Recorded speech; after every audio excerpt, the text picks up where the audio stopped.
రతీదేవి మన్మథుల విషాదగాథ ద్వారా అధర్మం వల్ల కలిగే నష్టాలు, పవిత్ర వైశాఖ వ్రత మహత్యాన్ని ఇప్పుడు మనం వివరంగా తెలుసుకుందాం.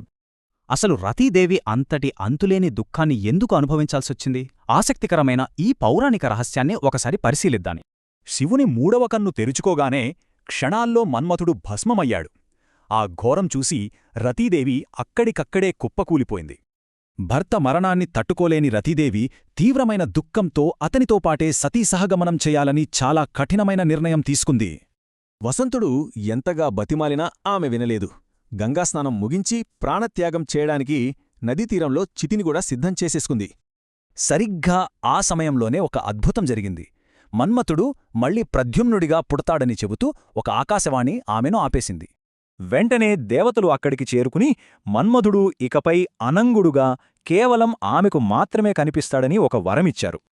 కాని ఇక్కడ అసలు ప్రశ్న ఏమిటంటే, దేవతలకు సైతం ఇంతటి ఘోరమైన కష్టం ఎందుకు వచ్చింది? దీని వెనక కారణమేంటి? గత జన్మలో ధర్మాన్ని పాటించకపోవటమే, అంటే అధర్వమే ఈ మహావిషాదానికి ప్రధాన కారణమని అప్పుడు దేవతలు స్పష్టం చేశారు. దీనిని బట్టి అధర్మం వినాశనానికి దారితీస్తుందని, అదే ధర్మాన్ని పాటిస్తే దైవిక రక్షణ, శ్రేయస్సు ఖచ్చితంగా సిద్ధిస్తాయని మనకు స్పష్టమవుతోంది. మరి పాపాలకు ప్రాయశ్చిత్తం లేదా? కోల్పోయిన వైభవాన్ని తిరిగి పొందే మార్గముందా? దానికొక అద్భుతమైన పరిష్కారముంది. అదే పవిత్ర గంగాస్నానం, విష్ణుపూజ. వీటితో పాటు అత్యంత శక్తివంతమైన వైశాఖ వ్రతాన్ని ఆచరించమని దేవతలు రతీదేవికి సూచించారు.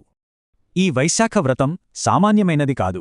ఇది గతజన్మల పాపాలను కడిగేసి పోయిన అదృష్టాన్ని తిరిగి ప్రసాదించే గొప్ప ఆధ్యాత్మిక సాధన. ఆ మాటలతో రతీదేవి తన అంతులేని దుఃఖాన్ని భక్తిగా మార్చుకుంది. ఈ పవిత్రమైన వైశాఖ వ్రతాన్ని అత్యంత శ్రద్ధతో ఆచరించింది. చూడండి, ఆమె కన్నీళ్లు ఎలా ఆనంద భాష్పాలుగా మారాయో.